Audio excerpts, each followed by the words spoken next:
अगर तुम्हारे बॉडी का सारा सेल अरेंज लाइन में अरेंज कर दिया जाए तो इस दुनिया की पृथ्वी का कई बार हम लोग क्या उसको चक्कर लगा सकते, कई बार उसको घुमा सकते हैं। और इन्हीं सेल का आविष्कार जो किया है वो किसने किया है? रॉबर्ट हुक ने किया था 1665 ईस्वी को। तो आइए हम लोग जानते हैं कि ये सेल क्या है, कहाँ से आया, कहाँ रहता है और ये सेल बनता कैसे है। तो सबसे पहले हम लोग बात करते हैं कि ये सेल जो है इसका डिस्कवरी किसने किया था। तो सेल का डिस्कवरी क्या था? एक साइंटिस्ट है जिसका नाम क्या है? Robert Hooke. रॉबर्ट हुक ने 1665 ईस्वी में जो खुद से एक माइक्रोस्कोप बनाया था, उसी माइक्रोस्कोप में एक कॉर्क सेल लिया। कॉर्क सेल क्या होता है? कॉर्क सेल होता है कि जैसे लकड़ी हो गया, फिर कोई छाल मान सकते हैं आप, ऊपर वाला जो परत होता है वही है। कॉर्क सेल में उन्होंने जब माइक्रोस्कोप में देखा तो उसको क्या नजर आया कि बहुत सारा घर के तरह बना हुआ, खाली स्पेस बना हुआ है। मतलब जिस तरह हनी कॉम्ब रहता है ना, तो उसी के तरह से बना हुआ था घर। तो उन्होंने क्या नाम दिया इसका? सेल। सेल ही नाम क्यों दिया? सेल का मतलब होता है, लैटिन वर्ड है ये, इसका मतलब क्या होता है? खाली कमरा। तो उसी कमरे के तरह इसको नजर आया, इन्होंने क्या नाम रख दिया? उसका सेल रख दिया। तो भैया ये जो सेल है इससे कौन बना हुआ है? जैसे कि ह्यूमन हो गया, गाय बैल बकरी, सारा किससे बना हुआ है? इसी सेल का बना हुआ है। चाहे वो यूनिसेलुलर हो या मल्टी सेलुलर हो। हम लोग अभी बात करेंगे यूनिसेलुलर और मल्टी सेलुलर में बात करेंगे। पहले हम सेल को समझ, इसका पूरा हिस्ट्री जान लेते हैं। तो कोशिका क्या है? कोशिका जो है स्ट्रक्चरल एंड फंक्शनल यूनिट है। जितना भी लिविंग थिंग्स है, जितना भी लिविंग थिंग्स है सबका क्या है? Structural and functional. कैसे? क्योंकि इन्हीं सेल से जितना भी लिविंग थिंग्स है सब इसी से बना हुआ है, कोई भी दूसरे चीज से नहीं बना है। तो आइए देखते हैं। चैप्टर का नाम क्या है? जीवन की मौलिक इकाई। चैप्टर नंबर कौन सा? 5 है। क्लास 9th का यह चैप्टर नंबर 5 है। इसका नाम क्या है? जीवन की मौलिक इकाई। इसको इंग्लिश में कहा जाता है cell, the unit of life. कि यहीं से क्या होता है? यही जो इकाई है, यही जो सेल है, यहीं से जीवन स्टार्ट होता है। तो भैया कि ये जो जीवन की मौलिक इकाई है वो क्या है? कोशिका है। क्या है? कोशिका है। और कोशिका को इंग्लिश में हम लोग क्या कहेंगे? सेल कहा जाता है। और इन्हीं सेल से क्या बना हुआ? जितना भी लिविंग थिंग्स है, मतलब कि जितना इस धरती पे जिसमें जान पाया जाता है, चाहे वो पेड़ हो, पौधा हो, आदमी हो, गाय बैल बकरी, कुछ भी हो, इस दुनिया का कुछ भी हो जिसमें जान पाया जाता है, तो वह क्या है? इन्हीं कोशिका से बना हुआ है। चाहे वो एक कोशिका से बना हुआ हो, चाहे वो मिलियंस कोशिका से बना हुआ, लेकिन सब किससे बना हुआ रहता है? कोशिका सेल से ही मिलके बना होता है। तो सेल से क्या मिलके बना है? जीव बना है। इतना समझ में आ गया। अब बात करते हैं कि कोशिका जो है सभी जीव, जीव मतलब जिसमें जान पाया जाता है, तो जितना भी जीव है उसमें क्या पाया जाएगा? कोशिका पाया जाएगा। और ये कैसा? सूक्ष्म कोशिका के बने होते। सूक्ष्म मतलब कि ये जो कोशिका है हम लोग को खुली आंख से दिखाई नहीं देता है। तब कैसे? आंख बंद करके भैया देखिएगा नहीं, इसके लिए क्या चाहिए हमको? माइक्रोस्कोप चाहिए। माइक्रोस्कोप की मदद से हम लोग इस कोशिका को देख सकते हैं। तो जितना भी सजीव है सब किससे बना हुआ है? सजीव जितना भी किससे बना है? वह बना है कोशिका से मिलके बना हुआ है, कोशिका का बना हुआ है।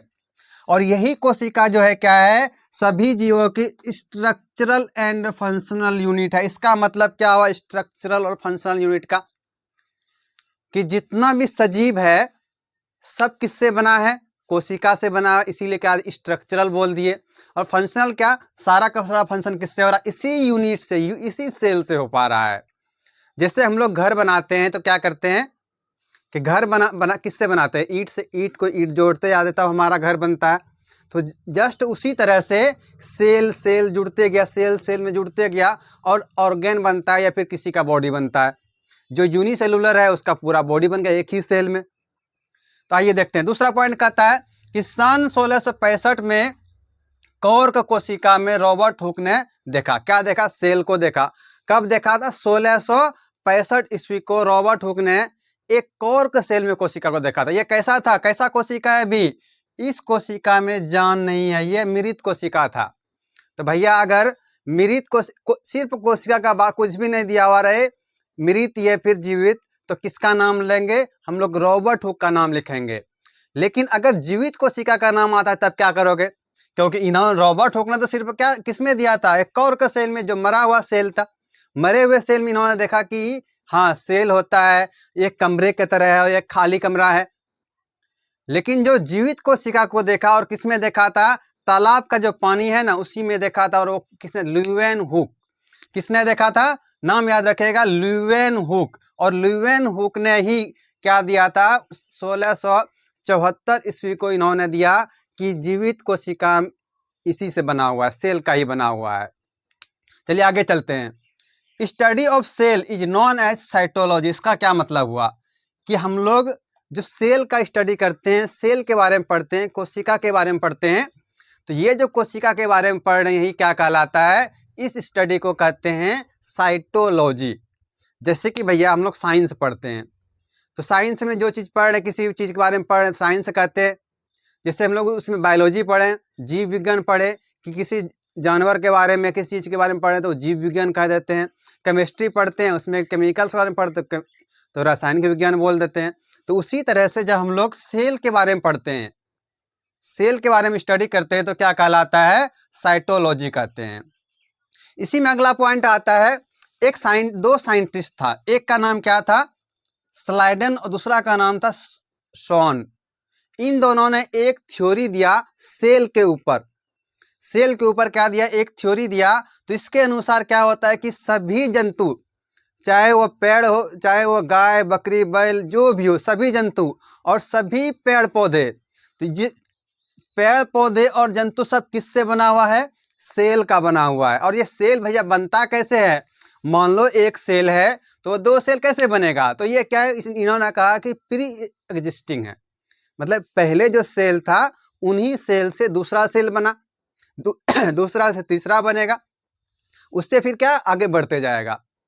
अब हम लोग बात करते हैं कि ये जो सेल है इससे क्या बना? जीव बना। कैसा जीव बना? जीव दो प्रकार का इसमें बना। एक क्या है? एक कोशीय बना, दूसरा बहुकोशीय। भैया देखिए नाम से ही खत्म है, यहाँ से आपका एग्जाम में छूटने का सवाल ही पैदा नहीं होता है। क्लास 9th में आप कॉपी फाड़ के आइएगा। तो देखिए एक क्या है? एक कोशिकीय सेल, ये एक कोशिकीय जीव, यहाँ पे जीव लिख दीजिए। एक कोशिकीय सेल, ये एक कोशिकीय जीव।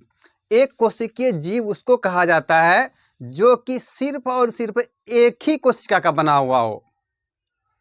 सिर्फ और सिर्फ कितना? एक ही कोशिका का बना हुआ हो। जैसे कि जितना भी यूकैरियोटिक में आता है, जैसे कि बैक्टीरिया हो गया, फंजाई हो गया, क्लेमाइडोमोनास हो गया, ये सब क्या है? अमीबा हो गया, ये सब सिंगल सेलुलर है, मतलब सिर्फ और सिर्फ एक ही सेल का बना हुआ है। भैया एक कोशिकीय जीव जो होता है इसके लिए क्या, जो एक सेल में, एक ही सेल से पूरा बॉडी बना, सिंपल सा है। जैसे मान लीजिए कि हम अपने घर में अकेले हैं तो सारा काम हमको ही करना पड़ेगा ना, वहाँ का साफ सफाई, खाना पकाना, सारा काम करना पड़ेगा। तो उसी तरह से एक कोशिकीय जीव में जो सेल है, तो एक ही सेल है, उसी एक ही सेल के अंदर सारा का सारा काम होगा। एक ही सेल के अंदर सारा खाना उसी सेल में होगा, उसी में उत्सर्जन होगा, उसी में शोषण, मतलब जितना भी फंक्शन है बॉडी का सारा सिर्फ एक ही सेल में होता है। इसका लाइफ स्पैन क्या होगा? कम होगा। दूसरा हम बात करते हैं बहुकोशिकीय जीव की। तो जो बहुकोशिकीय जीव होता है वो क्या है? Multi cellular. मल्टी मीन्स बहुत सारा। ये बहुत सा दो या दो से अधिक सेल्स का बना होता है। जैसे कि डायनासोर से लेके, डायनासोर भी क्या है? बहुकोशिकीय। ह्यूमन बींग बहुकोशिकीय है। इसीलिए हम शुरू में ही कहे थे कि अगर हम लोग के बॉडी का सारा सेल अरेंज कर दिया जाए तो हम लोग इस पृथ्वी के कई चक्कर लगा सकते हैं। ये सेल क्या होगा? लाइन कई चक्कर लगा सकता है। तो यही रीजन है कि बहुकोशिकीय जीव में क्या होगा? बहुत सारे सेल से बना हुआ रहता है। तो एग्जाम में कैसे लिखोगे इसको? कि बहुकोशिकीय जीव दो या दो से अधिक कोशिका के बने होते हैं। जैसे क्या? ह्यूमन हो गया, गाय हो गया, भैंस, बकरी आदि, ये सब क्या है? बहुकोशिकीय जीव है। अब हम लोग नेक्स्ट चलते हैं।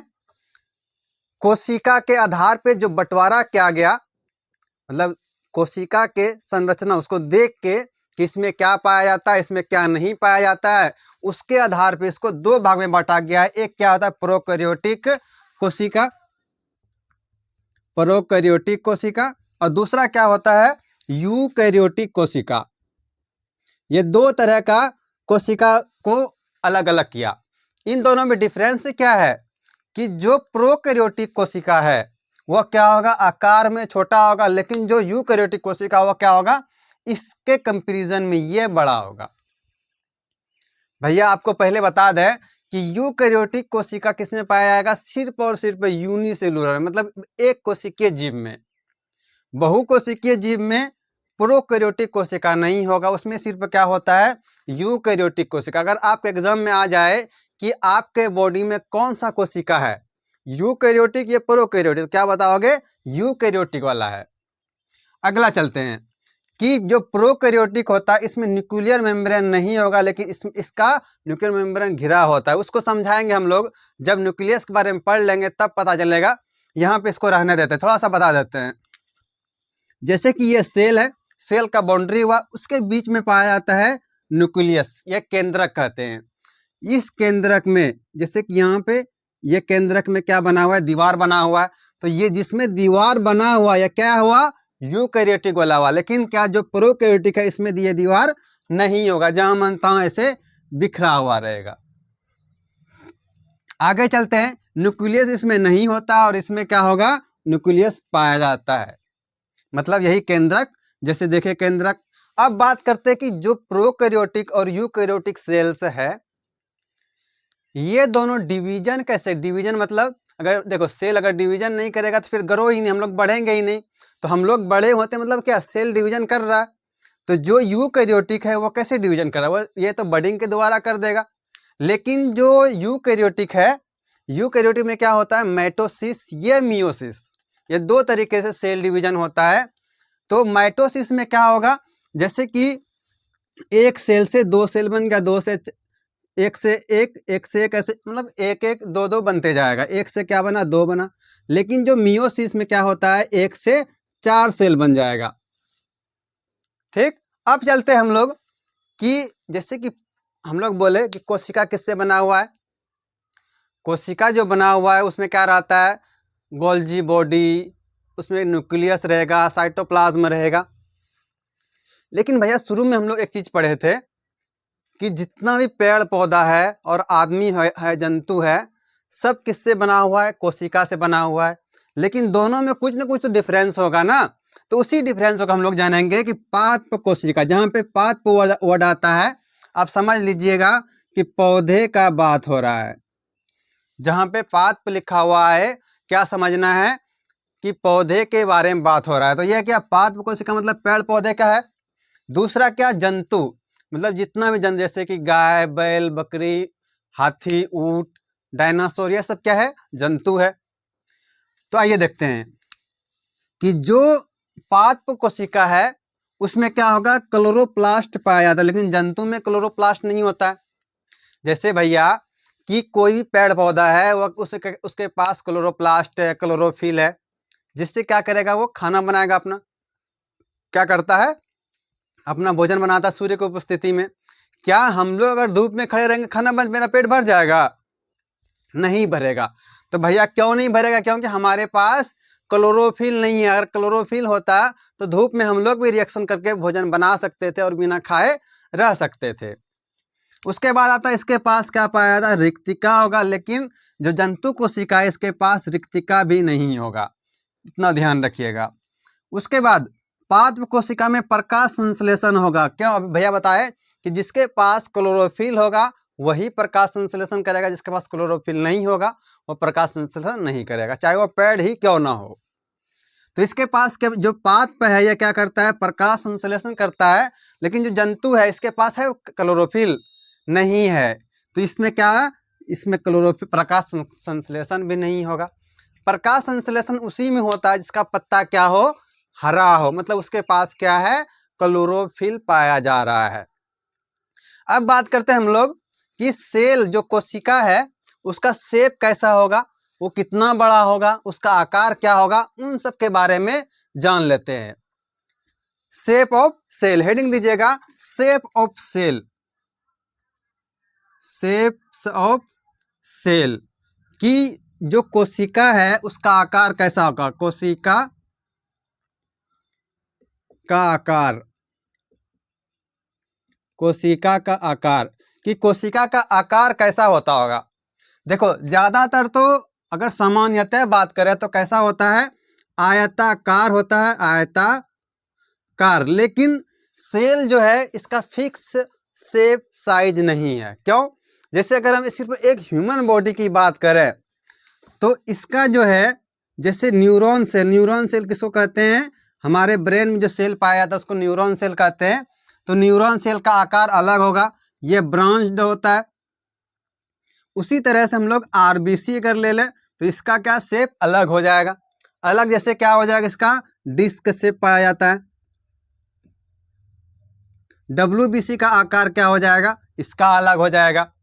तो हमारे बॉडी में जितना भी है सबका सब क्या होता है, सेल उसका आकार अलग अलग होता है। अब भैया बात करते हैं कि इसका साइज क्या होगा, सेल का साइज। हेडिंग दीजिएगा से साइज। किसका साइज बात कर रहे हैं हम लोग, सेल का, कि कोशिका का आकार कैसा होगा, कितना बड़ा होगा। साइज ऑफ सेल मतलब कोशिका का आकार, कि इसका आकार कितना बड़ा होगा। जैसे कि सबसे बड़ा सेल जो होता है वो किसमें होता है, सबसे बड़ा सेल किसमें पाया जाएगा, शुतुरमुर्ग में पाया जाता है। सबसे बड़ा सेल शुतुरमुर्ग। शुतुरमुर्ग में क्या होगा, सबसे बड़ा सेल लिख दीजिएगा, सबसे बड़ा सेल, ये बड़ा कोशिका पाया जाता है। दूसरा जो है कि सबसे इंपॉर्टेंट कि सबसे छोटा सेल कौन सा होगा। अगर सबसे बड़ा ये है शुतुरमुर्ग का, तो सबसे छोटा सेल किसमें पाया जाता होगा, वो है हमारा पीपीएलओ। कौन सा, एक हिंदी में चलो लिख देते हैं, माइकोप्लाज्मा। क्या नाम है, माइकोप्लाज्मा। और ये जो माइकोप्लाज्मा है सबसे स्मॉलेस्ट है, सबसे छोटा सेल यही है। इससे छोटा इस दुनिया में कोई सेल नहीं है। कितना, 0.1 माइक्रोमीटर सिर्फ ये होता है। आगे हम लोग पढ़ेंगे, ये जो सेल था इस पूरे कहानी को हम आज देख लिए। अब आगे से इसके बाउंड्री के बारे में, न्यूक्लियस के बारे में, साइटोप्लाज्म हो गया, उसके साथ साथ न्यूक्लियस, उसके अंदर में कौन सा मटेरियल पाया जाता है, सबको हम लोग देखेंगे।